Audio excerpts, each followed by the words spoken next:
अस्सलाम वालेकुम नाज़रीन, वेलकम टू एसके किचनरी। कैसे हैं आप सब लोग? उम्मीद है सब खैरियत से होंगे। आज हम बनाने जा रहे हैं अपने किचन में टर्किश कबाब। और टर्किश कबाब बनाने के लिए हमें कुछ इंग्रेडिएंट्स चाहिए जो मैं आपको बता रही हूँ। ये मैंने लिया है हाफ केजी, मैंने लिया है गोश्त। ये देखें बोटी की तरह इस तरह से कटा हुआ है। तो हमें इसको अपने चॉपर में पीसना है। अभी मैं चॉपर में इसको पीसूंगी, ठीक है जी। तो मैंने इसकी गोश्त का मेरा बड़ा पीस था, मैंने इसकी छोटी छोटी बोटियां बना ली हैं। अब हम इसको चॉपर में चॉप करेंगे। इसके अलावा ये पेपर है, जो बेल पेपर होती है तो वो भी ले सकते हैं आप, green yellow orange bell pepper. लेकिन मेरे पास ये दूसरी पेपर्स वाली मिर्चें हैं, ये पेपर ये लिए मैंने। इसमें दो मैंने येलो हैं, दो रेड हैं, ऑरेंज एक है मेरे पास।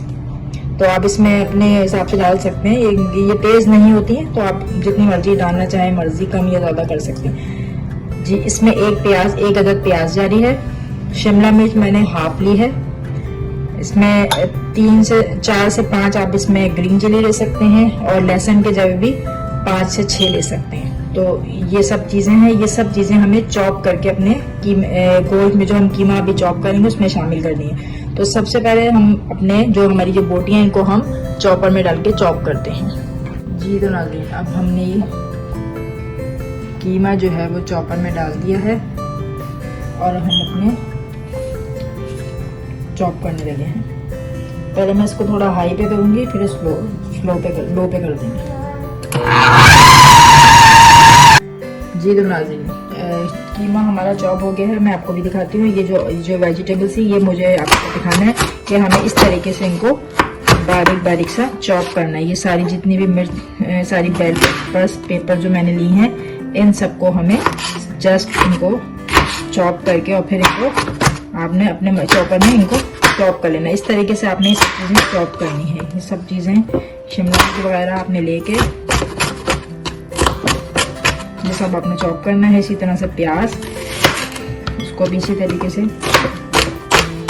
ये सब आपने चॉप करनी है। उसके बाद ये सब चीज़ें चॉपर में डाल के चॉप करेंगे जी। तो नाज़रीन, आप देख सकते हैं ये जो सारी जो पेपर्स और प्याज अनियन वगैरह सब चीज़ें मैंने इतने बस बड़े बड़े इतने पीसेस में आपको कट करके अब मैं इनको चॉप करने लगी। चॉपर में ज़्यादा बारीक नहीं करना, बस दरा दरा सा करना है इसको। ये तो आप देख सकते हैं, ये देखिए इस तरीके से हमें थोड़ा सा और इसको बारीक करना है। ये देखिए इस पोजीशन में मैं एक दफ़ा और इसको चॉप करूंगी, फिर उसके बाद ये हमारा बारीक चॉप हो जाएगा। फिर हम इसमें अपने गोश्त में ऐड करेंगे। अब मैं इसको एक दफ़ा और चॉप कर रही हूँ जी। तो नाज़रीन, हमारा जो हमने कीमा चॉप किया था, जो हमने सारी जो ये प्याज ऑनियन वगैरह चॉप की थी, ये देखिए इस तरीके से चॉप करके मैंने इसमें मिक्स कर दिया अपने जो गोश्त में।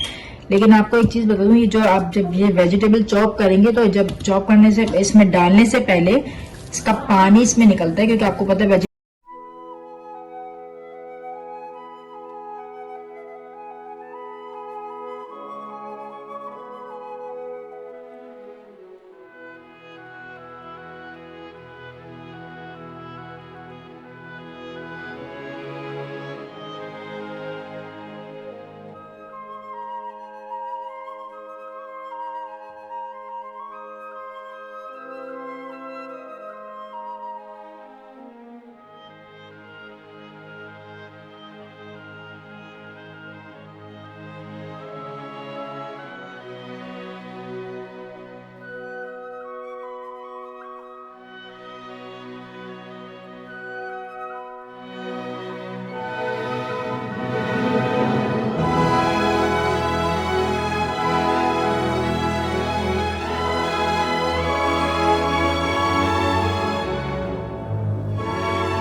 इस तरीके से फ्राई करेंगे। आप ऐसे भी कर सकते हैं। अब हम आपको डिश आउट करके दिखाते हैं।